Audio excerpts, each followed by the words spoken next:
भैया मैंने तो जेई अटेम्प्ट का जनवरी वाला अटेम्प्ट दिया, लेकिन हमारे कट ऑफ ही पार नहीं हुए। भैया मैं तो जनरल से हूँ और हमारा जो कट ऑफ है वो तो बहुत ऊपर चला गया।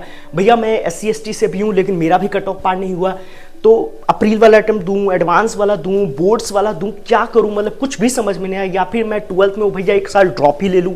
तो कई सारे कन्फ्यूजन्स अभी आ रहे होंगे जिनके नंबर्स काफ़ी ज़्यादा कम आए। मैंने पर्सनली भी बात करी है, तो जिनके कट ऑफ कम आ रहे हैं वो तो पूरा का पूरा ड्रॉप ही लेने की सोच में लगे हुए हैं, जिनका अभी 12th है। तो इस वीडियो में हम ये जानेंगे कि अगर आपका कट ऑफ नहीं क्लियर हुआ है, मैंने 3 कैटेगरी में सब कुछ डिवाइड कर दिया है, तो जिस कैटेगरी में भी आप फॉल करते हो उसके अनुसार आपको देखना है कि आपको क्या करना है, जिससे इस वीडियो में सिर्फ हम ये जानेंगे कि हमारा कट ऑफ क्लियर हो जाए। बिकॉज कई सारे ऐसे बच्चे होंगे जिनका कट ऑफ ही क्लियर नहीं हुआ है, मैक्सिमम लोगों का तो कट ऑफ ही क्लियर नहीं हुआ है। तो उनके लिए पहले कट ऑफ तो हम क्लियर करें, उसके बाद सो डैट कि हम एडवांस में एटलीस्ट बैठ पाए गाइस, उसके बाद हम एडवांस में कुछ कर पाएंगे। तो ज्यादा तो आ ही सकता है, बट मिनिमम मैंने बेयर सेट रखा है कि इतना मार्क्स तो आना ही चाहिए जिससे कि कट ऑफ हमारा क्लियर हो जाए। तो 3 categories are there and what are the points that we will cover in this video. So let's get start. Hello everyone, so this is Mrityunjay and finally welcome to the new video, जिसमें जैसा कि ये video जब तक आएगा तो almost सबका boards खत्म हो चुका होगा। तो जो बोर्ड्स का एक प्रेशर था वो बिल्कुल हट चुका है। अब हमारा जो फोकस है वो जेईई मेन के अप्रैल वाले अटेम्प्ट में है, जो कि मोस्ट प्रोबेबली 1 अप्रैल से स्टार्ट होने वाला है, और उसके बाद जो हमारा महासंग्राम होगा जो कि जेईई एडवांस का एग्जाम होगा। सो कट ऑफ जिनके क्लियर नहीं हुए हैं उनके लिए जेईई मेन 2024 में अप्रैल अटेम्प्ट में क्या स्ट्रेटेजी होनी चाहिए। ऑब्वियस सी बात है, सबसे पहले आपका कोशिश यही होना चाहिए कि कट ऑफ हमारा क्लियर हो जाए, जिससे कि एटलीस्ट हम एडवांस में बैठे, और खुदा न खास्ते अगर हमने उस 1.5 महीने में कुछ मेहनत करी तो हमारा एडवांस में भी सीट आ सकता है। बिकॉज IIT में जाना इससे कोई मतलब नहीं है कि तुम्हारे जेईई मेन में कितने नंबर आए, सिर्फ मैटर यही करता है कि तुम्हारे कट ऑफ क्लियर हुए हैं तो आप IIT में बैठोगे, नहीं हुए तो नहीं बैठोगे। तो गाइस मैंने बहुत ही क्लियर करने के लिए क्या किया है कि मैंने 3 चीजों में इसको पूरी तरीके से डिस्ट्रीब्यूट कर दिया है। एक सेकंड मुझे मार्कर लेने दो। तो 3 चीजों में मैंने इसको डिस्ट्रीब्यूट किया। कैटेगरी नंबर 1, जो कि ऑलमोस्ट थोड़े बहुत लोग हैं 80 to 90 परसेंटाइल वाले में, थोड़ा बहुत इस बार पेपर ऊपर नीचे हुआ है, तो जिसके चलते इसमें भी बच्चे जो हैं, मैं ये मानता हूं कि 80 to 90 परसेंटाइल में जनरल की बात हो रही है, पूरी तरीके से जनरल वाला कैटेगरी है, तो उनको सब कुछ थोड़ा थोड़ा बहुत अच्छे से आता है। थोड़ा बहुत किसी का तबियत खराब हो सकता है, किसी का 27th या 29th के दिन कहीं आ गया होगा, तो जिसके चलते उनका परसेंटाइल कम गया है, बट दे आर टैलेंटेड। तो उनको क्या करना है, इक्वल वेटेज देना है तीनों सब्जेक्ट पे, फिजिक्स केमिस्ट्री मैथ पे, तीनों पे इक्वल उनको देना है अटेंशन। केमिस्ट्री पे थोड़ा सा ज्यादा देंगे, जिससे कि थोड़ा बहुत अगर ऊपर नीचे है तो ऊपर जा सकते हैं। जैसे मैंने मान लो कट ऑफ 91 92 जाता है तो तुम्हारे 95 तक जा सकते हैं अगर तुमने केमिस्ट्री को थोड़ा से ज्यादा टाइम दिया। Basically this is very easy, तो आप NCERT वगैरह भी रीडिंग करोगे तो काम बन जाएगा। थर्ड है मोर PYQs, मोर सैंपल पेपर। तो जितने ज्यादा से ज्यादा आप PYQs बनाओगे, जितने ज्यादा से ज्यादा आप सैंपल पेपर दोगे, तो क्या आप यूज टू हो जाओगे, क्योंकि आपको थ्योरी ऑलरेडी आती है, आपको सिर्फ क्वेश्चंस वगैरह बनाना है। तो उसके लिए PYQs और सैंपल पेपर जो होगा वो काफी ज्यादा आसान होगा।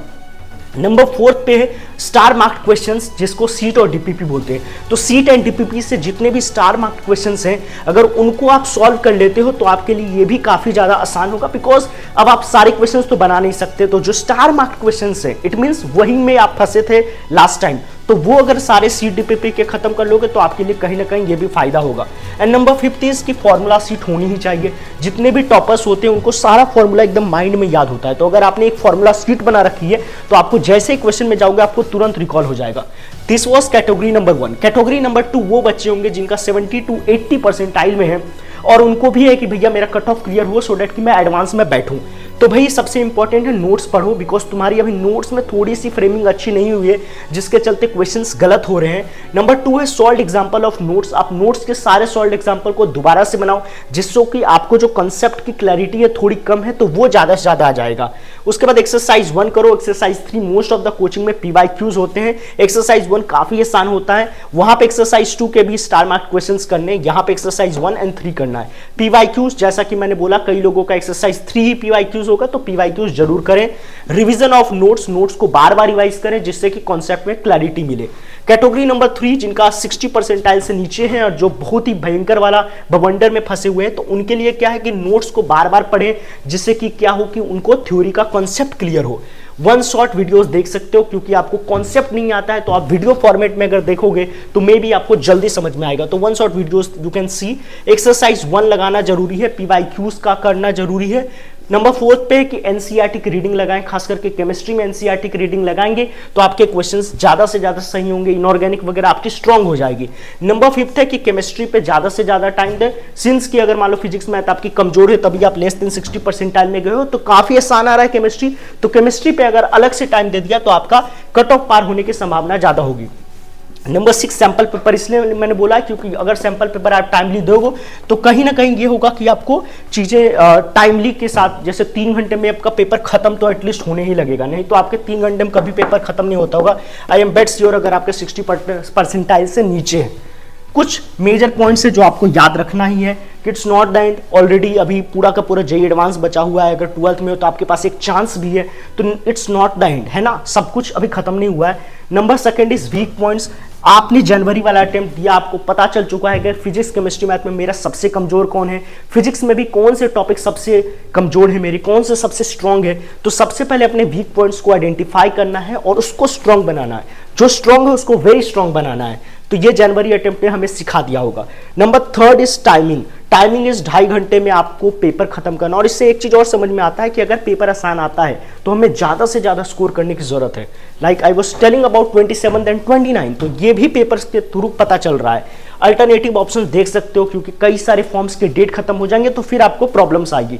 तो अगर आपको बैकअप पे कोई फॉर्म वगैरह भरना है तो फॉर्म भर दो, लाइक बिटसेट हो गया, VIEEE हो गया, जो भी अच्छे वाले हैं वो आप अपने अनुसार देख लो, उसके लिए अलग वीडियो बनाएंगे, बट अभी के लिए तो यही है। और रिपीटर्स और फ्रेशर्स का स्ट्रेटेजी बिल्कुल अलग होगा, बिकॉज रिपीटर्स के पास कोई भी चांस नहीं है तो उनके लिए डू और डाई वाली सिचुएशन है। फ्रेशर थोड़ा सा पहले बोर्ड अब खत्म हो चुका है तो आप पूरा फाइट मार दो, एक आपके पास ऑप्शंस और भी हैं, लेकिन ट्राई करो कि यही की इसी बार खत्म कर ले, बिकॉज बहुत ज्यादा लॉस होता है, बाद में आप रिपीट करते हो कोई फायदा होता नहीं, अल्टीमेटली स्किल ही मैटर करती है। तो जितना जल्दी से जल्दी हो सके कॉलेज चले जाओ। तो guys this was overall video कि जिन बच्चों का भी कट ऑफ क्लियर नहीं हुआ है और वो चाहते हैं कि जेईई मेन के अप्रैल अटेम्प्ट में एटलीस्ट कट ऑफ क्लियर हो, उनके लिए तो वीडियो ही नहीं है जिनको सब कुछ आता है, बट जिनको कुछ भी नहीं आता उनके लिए कट ऑफ को क्लियर कराया, उसके बाद फिर आपको एडवांस में जाके बैठना है और जो भी कुछ हो सके वो अपना करना है। तो गाइज आई होप कि ये वीडियो आपको पसंद आया होगा, अगर पसंद आया है तो प्लीज इसे लाइक करें, कमेंट करें, दोस्तों के साथ शेयर करें जिनका कट ऑफ क्लियर नहीं हुआ है, और अगर चैनल पर नए हो तो प्लीज सब्सक्राइब कर दें।